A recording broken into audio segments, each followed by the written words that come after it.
Bienvenido a su programa Hablemos de Salud. Yo soy la doctora Jessica Álvarez y hoy contamos con la presencia de la doctora Lainez Núñez. En breve conoceremos mucho más sobre ella.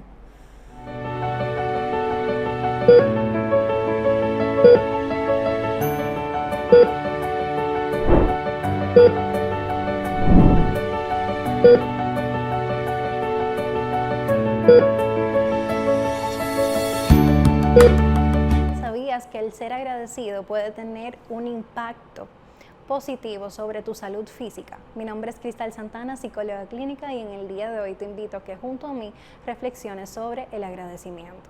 El agradecimiento no busca negar o evadir el malestar, no busca negar o evadir el que padecemos en esta tierra, dolor o sufrimiento. Somos propensos a, como seres humanos, padecer de situaciones adversas o vivir situaciones que demandan de nosotros mucha estabilidad, paz, tolerancia.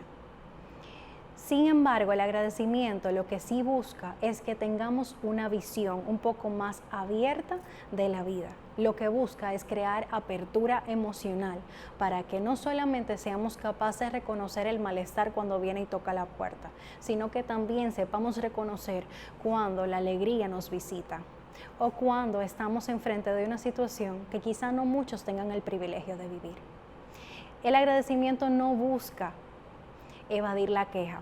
De hecho, que te quejes, aunque suene un poquito ilógico, es de beneficio para tu salud mental. Reconocer que padeces de dolor te hace una persona sana emocionalmente, porque es una respuesta esperada de todo individuo. Sin embargo, el que puedas también reconocer que quizá hoy estar de pie es una alegría o un motivo para sonreír, también te hace una persona emocionalmente estable y emocionalmente abierta. La flexibilidad nos permite convivir con nuestro entorno de manera apropiada. Y no solamente es de beneficio para nosotros, sino que también es de beneficios para todo aquel que convive con nosotros. Es de beneficio para nuestra familia, para nuestra comunidad, y de hecho es como si regaláramos bienestar al nosotros estar bien. El agradecimiento, al ser flexible, pues disminuye los síntomas de ansiedad y disminuye los síntomas de depresión. El agradecimiento te permite tener una visión un poco más optimista sobre la vida. Y no quiere decir que no van a haber problemas, pero sí quiere decir que vas a ver la solución a esos problemas y vas a saber reconocerlas. El ser agradecido te permite crecer como individuo y te permite crecer como ser humano. ¿Cuándo fue la última vez que dijiste gracias? ¿Cuándo fue la última vez que te sentaste a reconocer todo aquello que te genera una sonrisa en el día a día, aunque quizá no cambie tu vida por completo? En el día de hoy, yo como psicóloga te invito a reconocer por qué estás agradecido el día de hoy. Quizá por aquella persona que siempre ha sabido apoyarte, quizá por el hecho de que tienes trabajo y puedes sostenerte a ti o sostener a tu familia, o quizá por el hecho de que puedes ir a la universidad o al colegio a estudiar. En el día de hoy te invito a practicar el agradecimiento sin negar tu malestar.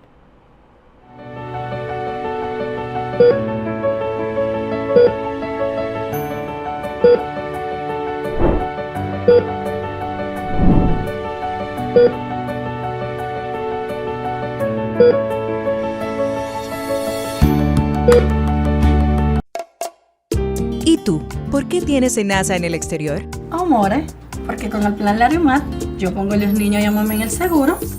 Así, le cubro su salud y yo trabajo aquí tranquila. You know? Con SENASA en el exterior, cuidas tu salud y la de los tuyos. Solicita tu plan Larimar ahora con repatriación de restos desde y hasta el país de origen. Más detalles en www.arssenasa.gov.do.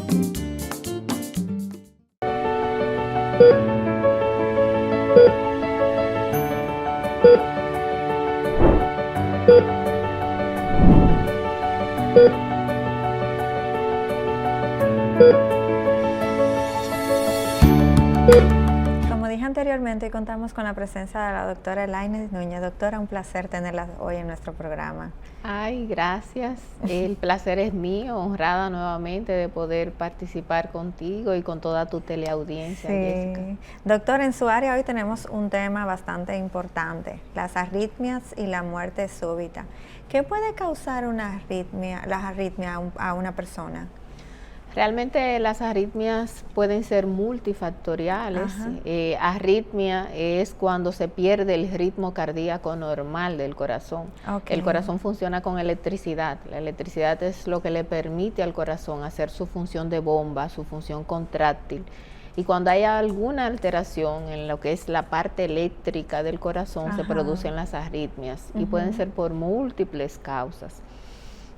Va a depender un poco si el paciente tiene algún antecedente de enfermedad cardiovascular, de la edad del paciente. Va a depender las comorbilidades, por ejemplo, si el paciente ha tenido un infarto o ha tenido enfermedad coronaria, puede tener alguna arritmia cardíaca que en un momento determinado le pueda comprometer la vida. Sí. ¿Hay algunas enfermedades sistémicas que pueden a través del tiempo provocar una arritmia cardíaca? Es así, por ejemplo, cuando hay afectación de la diabetes, sobre todo que es una enfermedad sistémica y que afecta fundamentalmente el sistema cardiovascular. La diabetes puede dañar las paredes de las arterias de todo el cuerpo, incluyendo las arterias del corazón, y cuando las arterias del corazón se ocluyen, se obstruyen, que se produce un infarto, esto puede causar arritmias, tanto en la fase aguda como tardíamente. ¿Hay alguna sintomatología que las personas pudieran darse cuenta a un paciente antes de, o sea, como síntomas de alerta que tenga de que puede estar teniendo una arritmia cardíaca? Por supuesto, es importante que la manifestación más frecuente que producen las arritmias son las palpitaciones o la percepción del latido cardíaco, como sentir que el corazón se le acelera, que se le pone rápido, o que a veces sentimos que el corazón se nos va a salir por la boca. Estas son las palpitaciones, que es el síntoma de presentación más común. Aunque hay que tener presente que en una proporción importante de los pacientes las arritmias pueden ser la primera manifestación de la enfermedad cardíaca y presentarse como una muerte súbita incluso. Entonces no siempre tenemos síntomas que nos alerten de que podemos tener un desenlace fatal relacionado con las arritmias. Sí, pero me imagino que estas arritmias ocurren en momentos de tranquilidad, porque si estamos haciendo ejercicio es normal que el ritmo cardíaco se altere o en condiciones de susto. Sí, es normal con el ejercicio que se produzca un aumento compensatorio de la frecuencia cardíaca, porque aumenta la demanda metabólica de todo el cuerpo y el corazón tiene que trabajar más. Pero existen ciertas arritmias que se pueden desencadenar con el ejercicio y también arritmias que se pueden desencadenar con el reposo. Hemos visto en algunos programas atletas de alto rendimiento que presentan un evento cardíaco súbito y que han tenido que recuperarse en el medio de un partido. O sea, son arritmias que son desencadenadas por el ejercicio, que generalmente el paciente tiene alguna afectación cardíaca de base. Y puede también ser por uso de medicamentos en algún momento que lo pueda producir por tiempo prolongado. Sí, puede ser por múltiples causas. En los atletas generalmente cuando hay una arritmia cardíaca es porque hay un trastorno congénito, o sea, una condición, una predisposición genética, un factor con el que se nace que te puede desencadenar arritmias que generalmente se presentan desde los 35 años. Son pacientes que tienen alteraciones muchas veces no macroscópicas a nivel del corazón, o sea que tienen un corazón prácticamente normal y que son conocidos o entendidos como personas sanas, pero sí hay afectaciones con las que se nacen que pueden predisponer a arritmia durante el ejercicio. ¿Y cuáles estudios son necesarios para darnos cuenta de que estamos sufriendo de una arritmia? Es importante en el momento en que se tienen los síntomas que se obtenga un registro electrocardiográfico de la taquicardia o del evento cardíaco que estemos presentando. Por ejemplo, que tengamos un electrocardiograma. Si es un paciente no conocido, Ahora bien, si es un paciente que ya ha visitado al cardiólogo o ha visitado a su médico de cabecera, para hacerse una evaluación cardiovascular es importante que ese paciente tenga un electrocardiograma, que se conozca que tiene un electrocardiograma basal normal, saber estructuralmente cómo está el corazón mediante la realización de un ecocardiograma que nos dice cómo están las paredes, cómo están las válvulas, cómo está la función y la contractilidad del corazón propiamente dicho. Y también si hay algún síntoma de palpitaciones o síntomas desencadenados con el ejercicio, es importante realizar un holter de 24 horas, que es un monitoreo más prolongado, que permite tener toda la actividad registrada del paciente en 24 horas, o una prueba de esfuerzo, por ejemplo, si los síntomas son desencadenados por el ejercicio. Sí. ¿Y se puede dar el caso de que el paciente presente la sintomatología dormido mientras duerme? Sí, claro que sí. Existen alteraciones que se llaman canalopatías, que son condiciones con las que se nacen, donde las manifestaciones arrítmicas se presentan durante el sueño. Existe lo que se llama el síndrome de QT largo, que es un trastorno genético, donde electrocardiográficamente podremos tener cambios que sugieren esta entidad, y los síntomas se manifiestan precisamente durante el sueño, en el reposo. Hay otros que se desencadenan con el susto. Pero eso es específicamente en esa condición que se llama síndrome de QT largo. Doctor, ¿y cuál es el tratamiento para una arritmia cardíaca? Va a depender mucho de la causa. Hay arritmias benignas que muchas veces ni siquiera tratamiento se le sugiere al paciente si no tiene ninguna sintomatología.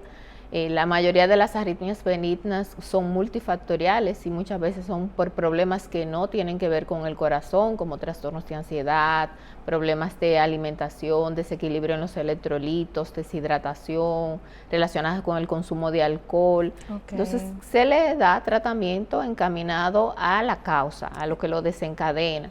Muchas veces son afectaciones sistémicas como problemas hormonales, por eso son algunas más frecuentes en las mujeres, cambios en afectación a nivel del tiroides, entonces se le da tratamiento orientado a eso.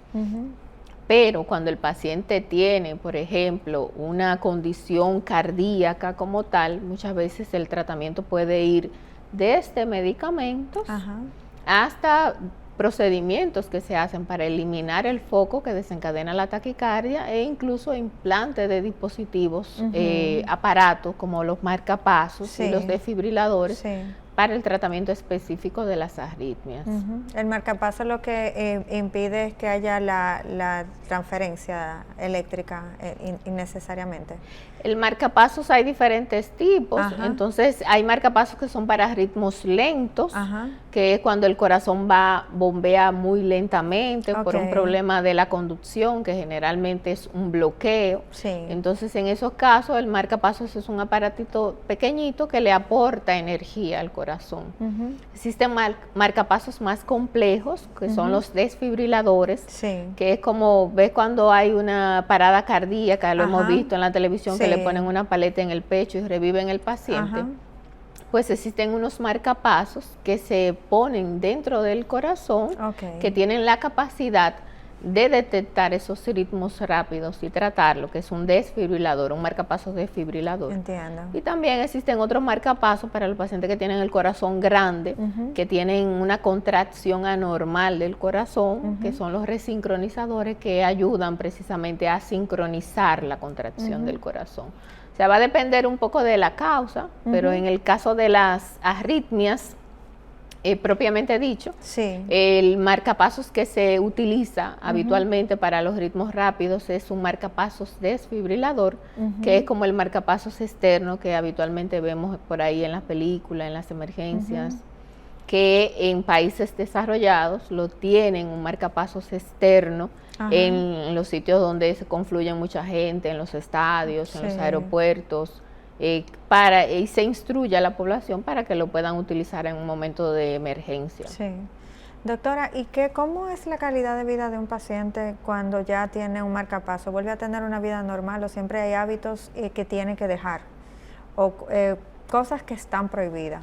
Generalmente cuando el paciente tiene un marcapasos pueden hacer una vida completamente normal, dependiendo de la causa que se le haya puesto el dispositivo, pues a veces tienen que hacer un programa de rehabilitación cardiovascular para instruirlo al tipo de ejercicio que puede hacer o la actividad física que se les recomienda, pero en sentido general, el hecho de que se te ponga un dispositivo, un marcapasos, no te limiten a hacer tus actividades, tu vida del día a día. Sí. Habitualmente se les recomienda al paciente que evite los movimientos repetitivos del brazo o del hombro por el lado que se le pone el marcapasos para evitar la fricción, ¿no?, del hueso, la clavícula con los cables, pero básicamente eso. Sí. Doctora, ¿y en la parte quirúrgica de un marcapaso es muy invasiva o ya eso ha pasado a ser un procedimiento rutinario? Es un procedimiento prácticamente mínimamente invasivo porque se hace por encima del músculo, se hace un bolsillito por debajo del tejido graso y por encima del músculo, y se crea como una fosita que aloja la fuente del marcapasos, al cual se le conectan cables que van directamente al corazón, y esos cables se hacen a través de una vena. Es una herida pequeñita que se le hace al paciente, 3 o 4 centímetros. El paciente puede incluso irse el mismo día a la casa. O sea, es un procedimiento dentro de los procedimientos del corazón, son simples. O sea que no tendríamos que pensar en el susto de la operación a corazón abierto porque me van a colocar un aparato, que generalmente es el miedo que se tiene. No, la verdad es que no. Existen algunos marcapasos que sí se colocan de forma quizás un poco más invasiva, que es en la población pediátrica. A los niños se le ponen los marcapasos por debajo, o sea, se le ponen en el epicardio, que es la parte de afuera del corazón, y se tiene que hacer una cirugía mínima, una toracotomía mínima, así se llama, para conectarle el cablecito y alojar el marcapasos generalmente en la barriga del bebé, porque son niños muy pequeños, endovascular, o sea, por dentro no se le pueden poner y ameritan más cuidado. Cuando un paciente tiene una arritmia cardíaca que está medicado, ¿se logra controlar y que no necesite de un marcapaso, o casi siempre terminan necesitando marcapasos estos pacientes? No, generalmente no necesariamente. Si el paciente está medicado, por ejemplo, y es una arritmia controlable o es secundaria a otra causa, muchas veces con medicamentos se puede resolver. Ahora bien, cuando es una arritmia, por ejemplo, compleja, o una arritmia que es resistente al tratamiento farmacológico, muchas veces se le hace lo que es la ablación por radiofrecuencia, que es un procedimiento invasivo que se hace con anestesia local y se ponen unos cablecitos que van directamente al corazón, generalmente a través de una vena, y esos cables, lo primero que se hace es estudiar la actividad eléctrica del corazón, ver que el sistema eléctrico del paciente esté normal, y luego se busca el foco que desencadena esa arritmia, y a ese foco se le aplica una fuente de calor que se llama radiofrecuencia y se elimina, y muchas veces es curativo. O sea, en ese caso no necesariamente el paciente tiene que terminar con un marcapasos. Generalmente el paciente termina con marcapasos cuando la arritmia es compleja, cuando el paciente tiene antecedentes de enfermedad coronaria o la función del corazón está disminuida, o que el paciente ha tenido un infarto muy extenso, que tiene cicatrices, o también cuando tienen alguna condición genética que le predispone a arritmia. Entonces en esos casos sí hay que poner un marcapasos desfibrilador. Doctora, ¿y qué puede producir un descuido en las arritmias cardíacas? ¿Qué puede desencadenar esto en una persona? Claro, por ejemplo, personas jóvenes que tienen antecedentes familiares. Eso es importantísimo saber si en la familia hay antecedentes de muerte súbita, de muerte repentina, ya que es una condición que puede predisponer a un factor familiar que te pueda desencadenar arritmia. Entonces, en los más jóvenes es importante que si hay antecedentes familiares de muerte súbita, que si tienen familiares con marcapasos, que se estudien, que se hagan una evaluación cardiológica, saber cómo es su electrocardiograma basal. Es importante, si la persona hace ejercicio, si hace ejercicio intenso, que se haga una evaluación cardiovascular previa para evitar este tipo de arritmias que se puede desencadenar con el ejercicio.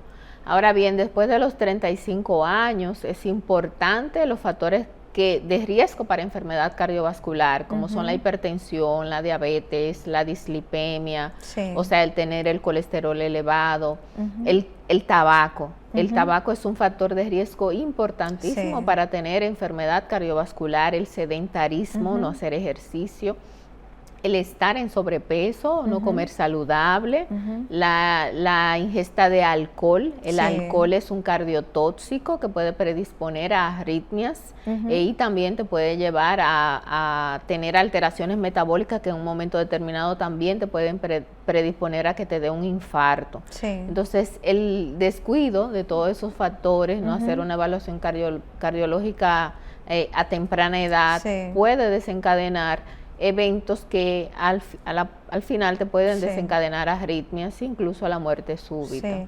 Doctor, ¿y cuál es la población más susceptible? Porque me está hablando de pacientes jóvenes y cuando estamos muy jóvenes pensamos que no nos va a dar nada y que no va a suceder nada. Entonces veo que sí pudiéramos sufrir de esto y sobre todo se está mencionando mucho la parte de ejercicio.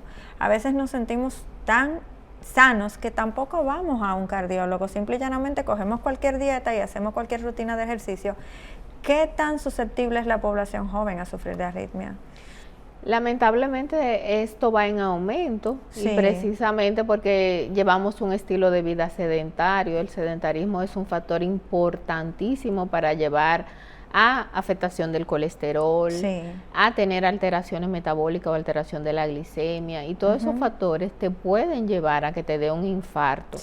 La aterosclerosis, que es la afectación de las paredes de los vasos sanguíneos en personas jóvenes, es importante, sobre todo cuando hay un antecedente familiar. Personas que dicen, yo siempre tengo mi colesterol alto.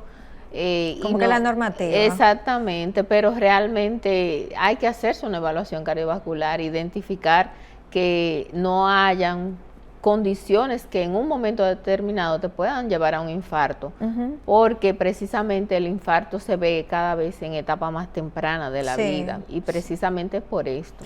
Doctora, y el enemigo que tenemos silente, el estrés, ¿no sería también otro detonante? Porque realmente el estrés todos tenemos estrés todo el tiempo, y quizás esto es un enemigo que estamos teniendo. Claro que sí, el estrés.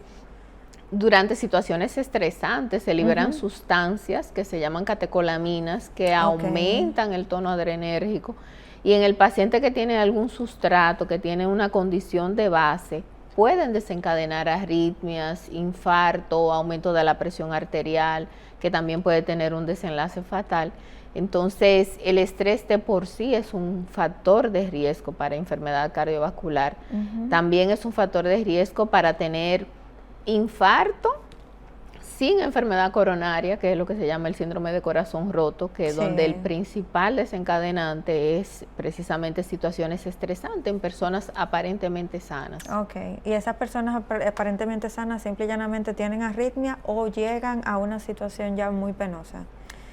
Pueden tener realmente disminución de la función del corazón, que esa disminución de la función del corazón puede recuperarse, depende de qué tan rápido sea manejado el paciente. En el paciente que sufre un infarto, que tiene un dolor de pecho, debe acudir a una emergencia donde se le pueda ofrecer el tratamiento invasivo del infarto de miocardio, porque si se trata tempranamente, pues las consecuencias pueden ser mínimas y el paciente se puede recuperar. Obviamente luego con un programa de rehabilitación cardiovascular y modificando todos los factores que le llevaron a esa condición. Entonces la arritmia la pudiéramos ver como una señal de alerta que nos está dando nuestro organismo. Claro que sí, porque lo normal es que tengamos el corazón tranquilo, pausado, que no tengamos, no se perciba el latido cardíaco. Entonces, si aparece, tenemos que evaluarnos, hacer una evaluación cardiovascular completa, porque podría ser alguna condición sistémica o también puede ser una afectación del propio corazón. Y es importante identificarlo tempranamente porque, como habíamos dicho, algunas de estas condiciones se pueden tratar y se pueden curar. Sí, doctora, y el uso de medicamentos que a veces no tenemos control y hasta sustancias, ¿pueden producirnos arritmias cardíacas también? Claro que sí, porque precisamente aumentan el automatismo de las células cardíacas y pueden desencadenar arritmias como taquicardias, sinusales, extrasístoles. Los extrasístoles son muy frecuentes y se pueden relacionar precisamente con ingesta de sustancias tóxicas. El aumento de las catecolaminas también se relaciona con un aumento de algunas sustancias que te pueden predisponer a arritmia. Entonces, es importante evitarla. Entre estos hábitos, ¿cuál sería el peor o el enemigo que tendríamos para tener arritmias cardíacas? Porque me mencionó el alcohol ahorita, pero me imagino que tienen que haber 2 o 3 que diríamos no, evítalo. Bueno, realmente, como decíamos, el alcohol es cardiotóxico, disminuye la función del corazón. Hay personas que tienen predisposición a tener disminución de la función del corazón y en esas personas la ingesta excesiva de alcohol durante tiempo prolongado puede deteriorar importantemente la función del corazón al punto de que sea irreversible. Sí. Entonces, también el alcohol predispone a arritmias como la fibrilación auricular. De hecho, hay un síndrome que se llama Happy Heart, que es precisamente el corazón alegre, que se desencadena por el alcohol. Y es una arritmia realmente que puede tener un desenlace importante a nivel de lo que es el sistema cardiovascular, porque puede llevarte a eventos cerebrovasculares como trombosis cerebral. Entonces es importante moderar la ingesta de alcohol, porque sí puede tener consecuencias importantes. Además, deshidrata, hay alteración en los electrolitos. Entonces te puede dar hipotensión importante, e incluso pérdida del conocimiento por la misma deshidratación y la hipotensión. O sea, son muchas cosas que podríamos tener consecuencias de la ingesta de alcohol. Sí. Doctora, cuando hablamos de arritmia generalmente pensamos en una taquicardia, pero me imagino que entre las arritmias también está el tener un latido o un flujo del corazón leve. ¿Por qué se puede producir esto? Realmente la causa más frecuente es la edad. En la medida que vamos envejeciendo, hay un envejecimiento fisiológico normal de lo que es el sistema eléctrico del corazón. Las células se calcifican, se ponen rígidas y eso hace que el ritmo vaya más lento. Y en algunos casos pueden presentarse los bloqueos. Los bloqueos se llaman así dentro de lo que es la comunicación entre la parte de arriba y la parte de abajo del corazón. Entonces, en esos ritmos lentos tendríamos que poner un marcapasos. ¿Cuál es la población más susceptible a sufrir de arritmias cardíacas? Realmente va a depender mucho de la edad. En sentido general, las arritmias son más frecuentes en los hombres. Pero en ciertas edades de la vida, por ejemplo, pueden ser más frecuentes en las mujeres, entre los 20 y los 30 y 40 años, sobre todo relacionada con los cambios hormonales. Podríamos tener más arritmias y también depende del tipo de arritmia. Hay arritmias benignas que son más frecuentes en las mujeres, algunas, y hay arritmias que tienen un comportamiento maligno que son más frecuentes en los hombres. Entonces va a depender un poco del tipo de arritmias y la edad del paciente. Ya en edades más avanzadas son más frecuentes en los hombres. O sea que los hombres tienen la de perder en esto. Así es. Doctora, generalmente tenemos pacientes embarazadas que tienen unos episodios de preeclampsia y los subiones de la presión y todo esto. ¿Esto puede desencadenar en arritmia en pacientes embarazadas? Es muy frecuente realmente el embarazo, los cambios a nivel de lo que es el sistema cardiovascular propio del embarazo, los cambios hormonales, producen a un estado que es proarrítmico. Es muy frecuente el aumento de la frecuencia cardíaca, es muy frecuente los extrasístoles y es frecuente también en aquellas embarazadas que tienen alguna condición o una predisposición a las arritmias, que el embarazo las exacerbe. Por eso es importante que si estamos preparándonos para un embarazo, hacer una evaluación cardiovascular y sobre todo en aquellas pacientes que han tenido taquicardias, que se evalúen antes del embarazo, porque el embarazo produce muchos cambios a nivel del sistema cardiovascular que predisponen a las arritmias. Puede ser una de las razones por la que le dan entonces tantas preeclampsias, porque como no chequeamos el corazón. Exactamente. Sí. La preeclampsia es básicamente el aumento de la presión, Sí. la hipertensión asociada al embarazo. Entonces, hay predisposición a esa preeclampsia en los pacientes que ya han tenido algún trastorno hipertensivo. Y también hay otros factores como la edad avanzada de embarazarse, Sí. el embarazo asistido, el tener una edad mayor de 40 años te puede Sí. predisponer el primer embarazo, Sí. o que sean embarazos múltiples, te pueden predisponer a que te aumente la presión durante el embarazo. Doctora, ¿las arritmias se controlan o uno se cura? Hay algunas que se pueden curar y hay algunas que sí que tienen su control farmacológico o con dispositivos. Pero las arritmias benignas, que son por circuitos adicionales, hay lo que es el circuito eléctrico del corazón propio, por donde circula, que es como la electricidad de la casa, la electricidad propia del corazón, y hay circuitos adicionales. Cuando hay circuitos adicionales que desencadenan arritmias, que hacen que el corazón se ponga rápido, esos circuitos adicionales se pueden eliminar mediante la ablación por radiofrecuencia y se cura el paciente, queda sin medicamento y libre de arritmias. Ok, bueno doctora, lamentablemente debemos ir a la pausa. En breve regresamos con su programa Hablemos de Salud.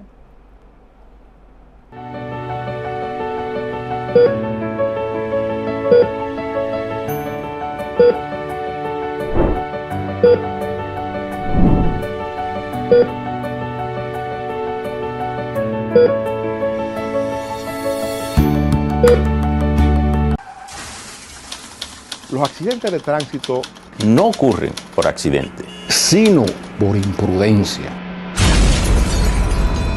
Asume tu responsabilidad. Intrant.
Regresamos nuevamente a su programa Hablemos de Salud.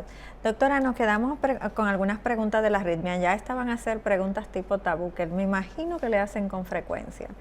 ¿Qué puede hacer una persona que ya tiene un marcapaso? Puede lavarse el pelo, tiene que tener cuidado de los rayos X, de las radiaciones, de ir al aeropuerto, porque me imagino que son temas y son cosas, curiosidades que siempre tienen. Claro que sí, realmente son muy frecuentes. Los pacientes se inquietan mucho porque es un aparatito adicional, que lo tienen ahí conectado al corazón, pero realmente la tecnología ha mejorado muchísimo. Anteriormente habían situaciones que podían interferir con el funcionamiento del marcapaso, por ejemplo el celular. La gente te pregunta, ¿puedo hablar por el celular? Por supuesto que sí. ¿Por qué? Porque ya son muy seguros y no interfieren con el funcionamiento del dispositivo. El paciente puede hacer su vida completamente normal, puede hacerse todos los procedimientos que incluyan rayos X de forma normal. La única restricción es con la resonancia. Y afortunadamente ya hay dispositivos modernos que también los cables son compatibles con resonancia. El resonador es un imán y el marcapaso es un metal, entonces, pero ya estos materiales con lo que están hechos permiten que el paciente pueda ir a hacer una resonancia con ciertas, cuidados. Sí, entiendo. A la hora de hacer la resonancia, pero en sentido general el paciente puede hacer su vida completamente normal.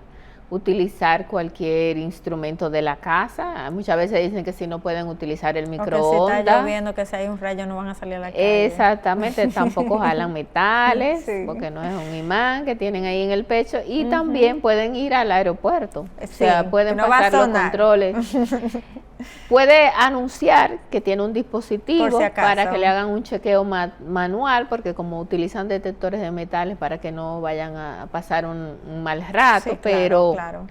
básicamente pueden pasar por los controles del aeropuerto, siempre lo más alejado de los extremos posible, evitando la aglomeración, pero en sentido general no hay ningún inconveniente. Sí. Doctora, eso mismo quería preguntarle. Entonces, tiene una pila, ¿esta pila hay que cambiarla cada cierto tiempo? ¿Cómo funciona?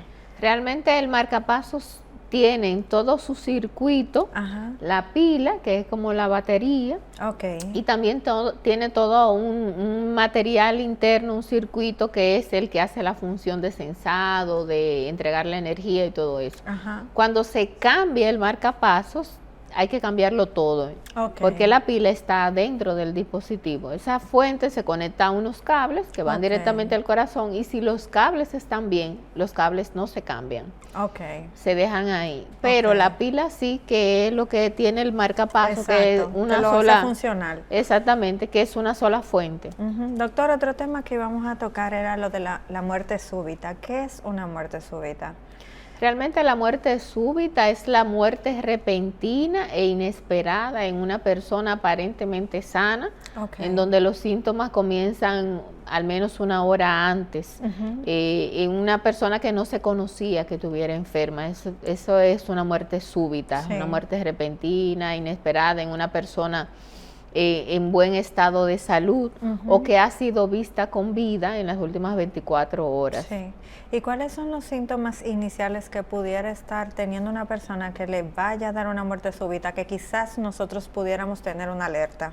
Sí, si el paciente está ingresado, realmente hay muchos indicios que no vamos a entrar en detalle porque son temas muy específicos para la parte médica. Ok. Pero si el paciente se te está descompensando, se te baja la presión, puede tener un desenlace súbito en ese momento. Ahora bien, en el paciente en la casa, Ajá. donde vamos a ver que la mayoría de las muertes súbitas ocurren fuera del ambiente hospitalario, Sí, o sea, claro. ocurren por ahí en la casa. Vamos a ver que el paciente puede tener palpitaciones o dolor en el pecho o mareo, cabeza vana o pérdida del conocimiento.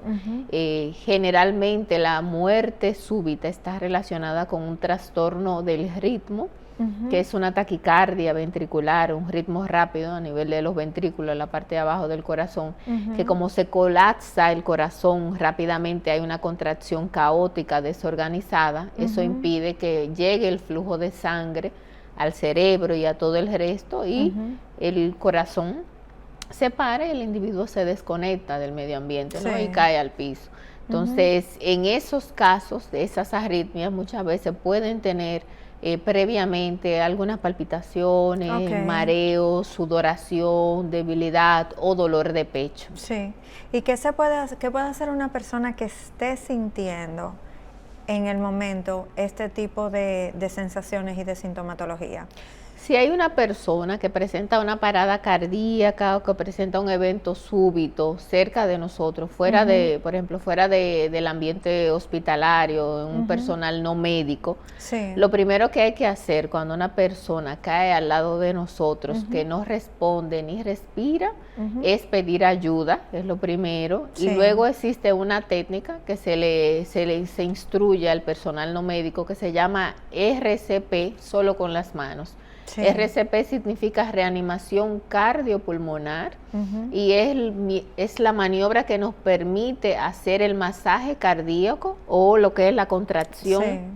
del corazón, que nos va a ayudar a mantener que el corazón se vaya contrayendo y que la sangre que se ha oxigenado vaya circulando por todo el organismo mientras el paciente recibe asistencia médica. Sí. Lo que se debe hacer es algo que debemos trabajar como país, y Sí. es instruir a la población no médica sobre lo que es la reanimación cardiopulmonar, porque nos puede pasar en cualquier situación, en cualquier ambiente, en el mall, en un restaurante, que una persona colapse al lado de nosotros. Lo que hay que hacer es pedir ayuda, en este caso al 911, para que llegue un personal médico, ¿no? Y comenzar la RCP solo con las manos. Esto es una herramienta fundamental para salvar vidas. Sí. Doctora, ¿en una muerte súbita se pudiera confundir en su momento con un paro respiratorio que tenga el paciente o se comportan muy igual o van de la mano?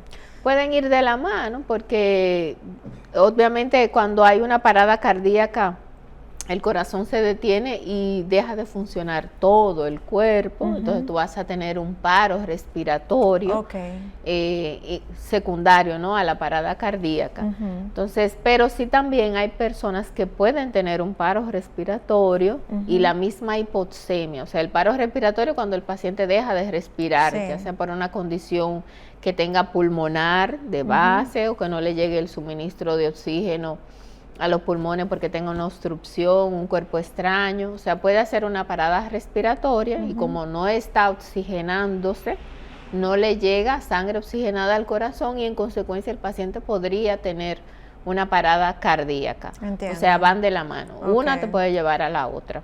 O viceversa. O viceversa. Doctora, ¿la muerte súbita y el infarto fulminante es lo mismo o son situaciones diferentes? Pueden ser lo mismo porque un paciente que tenga un infarto importante de todo lo que es el sistema circulatorio del corazón, el corazón tiene sus propias arterias que le llevan la sangre, así como tenemos arterias que nos llevan la sangre a las manos, al cerebro, el corazón tiene su propio riego sanguíneo que son las arterias coronarias. Cuando las arterias coronarias, que principalmente son 3, se tapan, pueden taparse 1, 2 o 3, o puede taparse el tronco importante, el más importante del sistema eléctrico circulatorio izquierdo del corazón. Si hay un compromiso importante, el paciente puede hacer un arresto cardíaco, una parada cardíaca, ¿por qué? Porque no le está llegando la sangre al propio corazón, el corazón va a dejar de funcionar, la parte eléctrica va a dejar de funcionar. Y también cuando hay un infarto, pueden, la misma isquemia, cuando se obstruye una arteria del corazón, ese territorio que se queda sin sangre, puede sufrir alteraciones eléctricas y desencadenar una arritmia que te lleve también a una parada cardíaca. O sea, el infarto te puede provocar una arritmia y la arritmia es desencadenar una parada cardíaca. ¿Cuáles son las principales causas que pudieran provocar una muerte súbita en un paciente?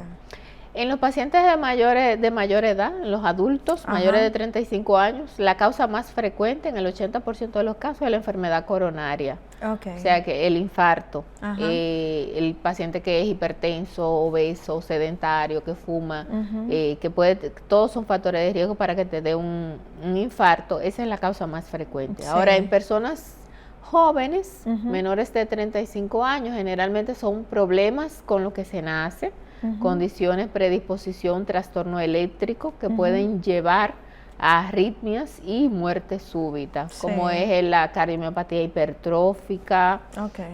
Hay una entidad que se llama displasia arritmogénica, porque es así, muy arritmogénica, que es una afectación en el músculo cardíaco que predispone a arritmia. Y también existen las canalopatías, se llaman porque afectan los canales eléctricos del corazón que desencadenan arritmias también. ¿Y cómo podemos prevenir una muerte súbita, doctora?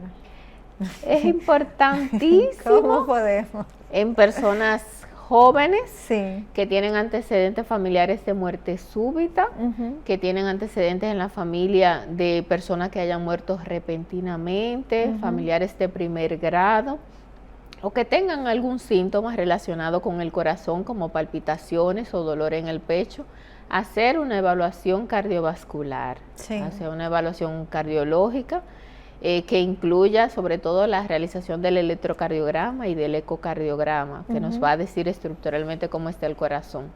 Ahora bien, en las personas de edad avanzada, o personas mayores, sobre todo mayores de 35 años, pues es importante el control de los factores de riesgo para enfermedad cardiovascular. Si usted es diabético, tiene que tener una glicemia controlada. Si usted es hipertenso, tener una presión controlada, tener el colesterol normal, hacer ejercicio, no fumar.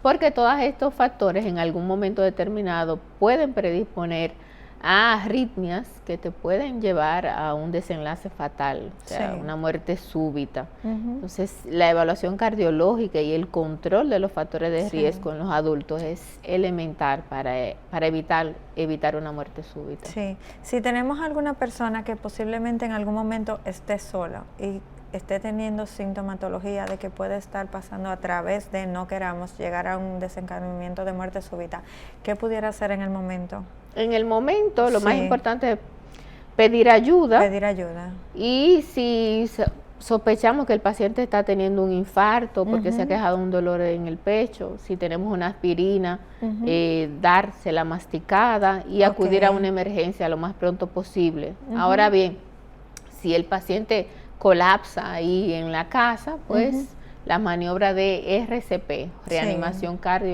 cardiopulmonar, que es utilizando solo las manos, comprimir fuerte en el centro del pecho a una profundidad de 4 o 5 centímetros y a una frecuencia de 100 a 120 compresiones por minuto. Comprimir fuerte en el centro del pecho, que eso va a ser la función de bomba del corazón y va a permitir que la sangre oxigenada vaya circulando mientras llega la ayuda. Es importante que mientras más rápido comenzamos la RCP, más probabilidades tenemos de recuperar la vida de esa persona. Doctora, aquí no existen lugares donde le enseñan a uno los primeros auxilios y los RCP que quizás alguien hoy dirá, yo quiero aprender a hacerlo. Claro que sí, en Sedimat tenemos el centro Sedimat AHA. AHA es la Asociación Americana del Corazón y ellos tienen una cadena de entrenamiento a nivel mundial. Nosotros estamos certificados para instruir sobre la reanimación cardiopulmonar básica avanzada para el personal médico y para el personal no médico, sobre lo que es la RCP solo con las manos. Ahí se le instruye, se le enseña al paciente cómo dar RCP, cómo identificar cuando una persona tiene un colapso y también en el caso de que, por ejemplo, se haga el taller de RCP básica, entonces también a utilizar el desfibrilador. Todo eso. Si una persona está interesada en hacer este taller, ¿a dónde pudiera dirigirse allá para hacerlo? Puede llamar al 809-565-9989 en la extensión 1034. Ok, porque me imagino yo aquí pensando, quizás hoy pensándolo, mañana, pasado mañana, pudiéramos tener algún familiar que tenga una condición cardíaca y quisiéramos prepararnos, no deseando que suceda, pero sí deseando actuar en el momento. Eso es así, es lo ideal.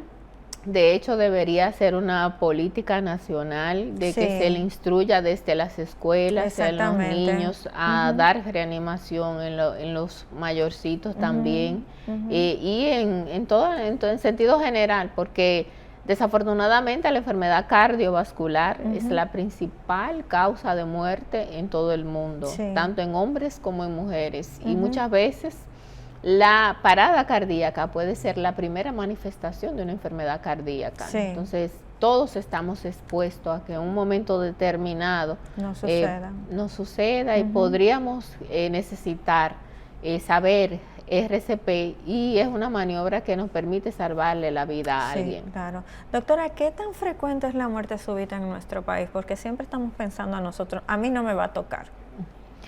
Desafortunadamente, sabe que las estadísticas nacionales a veces tienen sus limitaciones en lo que es el conteo y lo que es el porcentaje real de lo que ocurre en nuestro país, pero te podría decir que la muerte súbita afecta aproximadamente de 350 a 400 mil personas cada año en los Estados Unidos. Sí, o sea que es grande. Es alta, sí. De hecho, Como te decía, 19 millones de personas mueren cada año por enfermedad cardiovascular. Sí. Y el 80% de esas muertes pues están relacionadas con el infarto. Sí. Y de esas muertes relacionadas con el infarto, la mitad puede estar relacionada con un evento súbito. Sí. O sea que es muy frecuente, de hecho es la principal causa de muerte. Independiente de las enfermedades sistémicas que sabemos que afectan al corazón, como la diabetes, quizá no sería este cambio que hemos tenido en la alimentación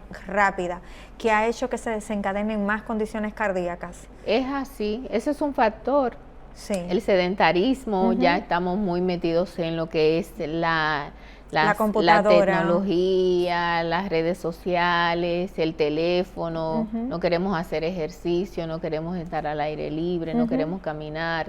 Entonces eso es un factor importantísimo para tener sobrepeso, alteración en los niveles de glicemia, hipertensión, diabetes, que son factores que te llevan a tener enfermedad cardiovascular. Y en los niños, la muerte súbita, ¿qué tan frecuente es? Ya que estamos hablando de sedentarismo y tenemos muchachos que literalmente son de computadora ahora mismo. Sí, existe una entidad que se llama muerte súbita del lactante, que se puede presentar en los niños. Okay. Y realmente hay factores que influyen, factores eléctricos propiamente dicho, o predisposición, que podría estar relacionada con esos eventos súbitos en los niños, sobre todo en los lactantes, que son los menores de 1 año, y a veces por hipopsia o alteración eléctrica primaria, o sea, problema eléctrico con el que se nace. Sí, esos son los niños que de repente decimos que es el síndrome de la cuna. Exactamente. Que del cunero. Exactamente. Sí. Y en los adolescentes, doctora, que ya tenemos una población adolescente metida en una habitación, en 4 paredes, 24/7 con una computadora. Así es. Bueno, es la misma la alteración en los hábitos alimentarios, el no hacer ejercicio. Y sobre todo los problemas genéticos. En menores de 35 años, sobre todo los problemas genéticos, condiciones familiares que predisponen a eventos arrítmicos, es lo más frecuente. Sí. Doctora, a la hora de presentarse un episodio de muerte súbita, ¿en qué población es más agresivo? ¿En adultos jóvenes o envejecientes? Porque bien sabemos que dicen que los envejecientes aguantan 3, 4, 5 infartos y no pasa nada. Pero en el caso de la muerte súbita, ¿cómo se presenta esto? Va a depender mucho de la condición en la que esté el paciente, porque por ejemplo, si es un paciente que le da un infarto, pero es un paciente que no tiene otras comorbilidades, por ejemplo, no tiene sobrepeso, no es diabético, solo es hipertenso, por poner un ejemplo, entonces es un paciente que podría, y sobre todo que se trata tempranamente, porque el tratamiento del infarto, lo más importante en el infarto es abrir el vaso lo más rápido posible. Ahí el tiempo es fundamental. Sí, entiendo. Si se trata tempranamente, ya sea un adulto mayor, un envejeciente o una persona joven, los resultados pueden ser muy favorables. En caso de que sea una persona que se descuide con el tratamiento, ¿qué tan rápido puede desencadenar un deterioro en su condición cardíaca que lo pueda llevar a una arritmia o una muerte súbita? Eso va a depender mucho del corazón. A veces sí, como tú dices, hay corazones que resisten un poco más. Por ejemplo, por poner una situación en particular, por ejemplo, el paciente que es hipertenso no controlado. Ese hipertenso no controlado no se siente nunca nada, no va al médico nunca, porque la hipertensión lamentablemente no da síntomas muchas veces. Entonces, ese es un paciente que va teniendo un deterioro de lo que es la función del corazón, deterioro renal, deterioro a nivel cerebral. Ese paciente cuando llegue a la consulta o llegue a una emergencia con un evento cardiovascular, pues no puede irle bien. A diferencia de la persona que siempre se controla, que siempre se está manejando sus niveles de presión, que tiene su glicemia controlada, que hace ejercicio, pues si le da un evento cardiovascular, pues puede tener un resultado más favorable y una función del corazón que no se afecte importantemente. Sí. Doctora, luego de que hay un episodio de muerte súbita y a un paciente se le aplica el RCP, O sea, ¿puede recuperarse?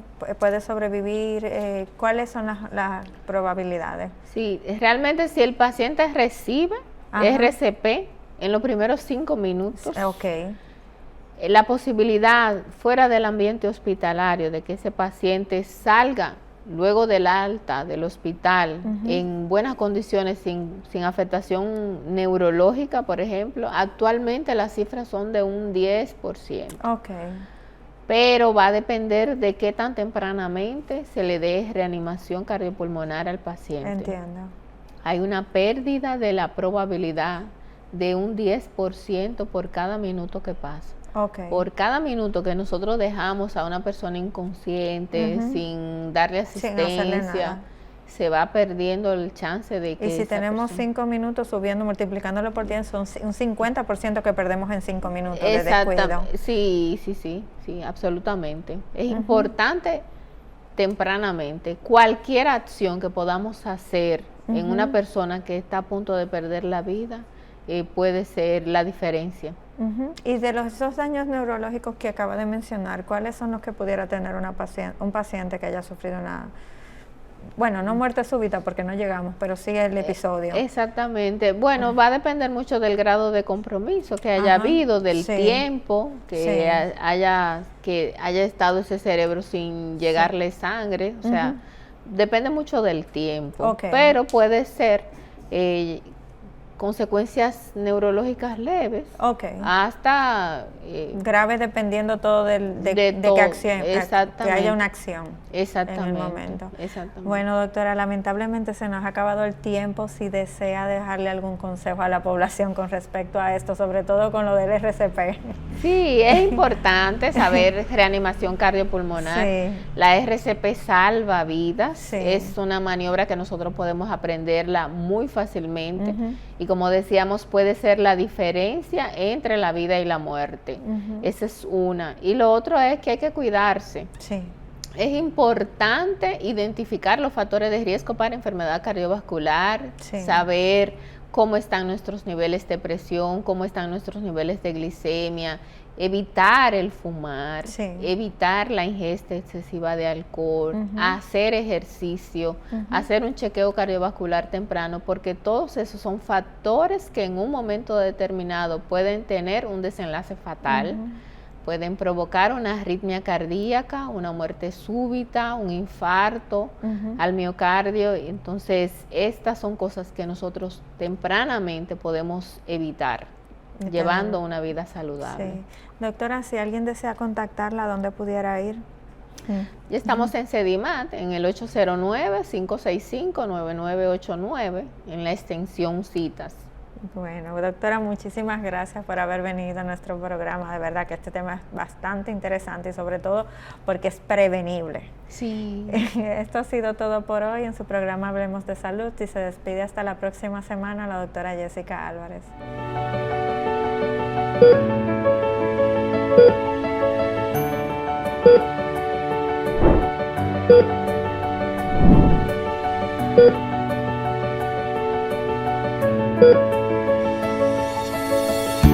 Thank you.